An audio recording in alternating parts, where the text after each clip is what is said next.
বাস করছি যে দেশে ইসলাম এনেছেন আল্লাহর ওলিগণ, যে দেশে ইসলাম এনেছেন আল্লাহর ওলিগণ।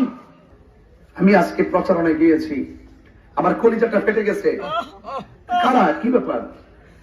আরে একটা মেহমান আব্দাইফু মুদিফুর রহমান, মেহমান তো আল্লাহর মেজবান। আর এই দেশের নাগরিক হিসাবে আমার অধিকার আছে, আমার অধিকার কেড়ে নেওয়ার জন্য আপনি চলে এসেছেন।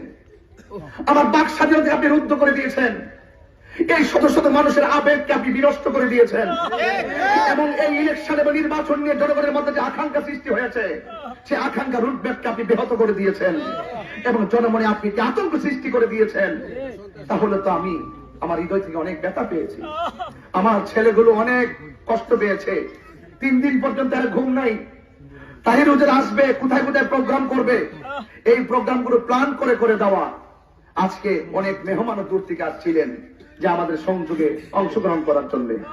যখন তারা ভিতরে ঢুকলেন, ঢুকার পরে বলতেছে যে ভাই আপনি কোথায় নির্বাচন করতে আসছেন?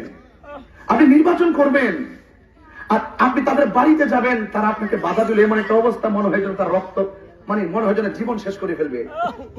আজকে দূরের মানুষগুলো আজকে এলাকা সম্পর্কে কি মেসেজটা পাইলে বলেন?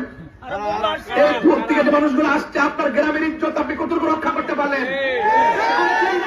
যেই নেতার কারণে সমাজের ভারসাম্য নষ্ট হয়, যেই নেতার কারণে সমাজের সম্মান বিনষ্ট হয়, এটা কি উচিত হতে পারে ভাই? প্লিজ প্লিজ ভাই, আমি অনুরোধ করে বলি, ব্যবহার বংশের পরিচয়। আপনারা মানুষ যারা প্রশ্ন তুলেছেন আমি কি করেছি, আপনাদের কাছে শুধু একটা অনুরোধ করব, একটা বারের মতন সংসদে আমার পাঠিয়ে দেখেন। আমার ভিতরে সুরনগর মাধবপুর সৈয়দ নাসিরুদ্দিন শিল্পশালার এই পবিত্র ভূমিতে আমি যে স্বপ্ন অঙ্কন করেছি, একটা বার আমাকে বানিয়ে দেখুন। ইনশাআল্লাহ যারা বলেছেন আমি কি উন্নয়ন করেছি, এমন কিছু উন্নয়ন করে দিয়ে যাব, এমন পরিবর্তন করে দিয়ে যাব, আপনারাই যেন বলেন যে তাহির হুজুর এমন উন্নয়ন করেছে, আমাদের স্থানীয় কেউ এত উন্নয়ন করতে পারে। কোথায় বাস করছি? যে দেশে ইসলাম এনেছেন আল্লাহর ওলিগণ, যে দেশে ইসলাম এনেছেন আল্লাহর ওলিগণ। যারা ইসলাম না আনলে আমরা ইসলাম পেতাম না। আজকে সে ওলি আল্লাহর মাদার বাবা শাহপরান, শাহজালালের বাড়ির সেই শাহপরান যেমনই রহমাতুল্লাহের মাজার ভাঙ্গার জন্য দিয়েছেন। কেন দিয়েছেন?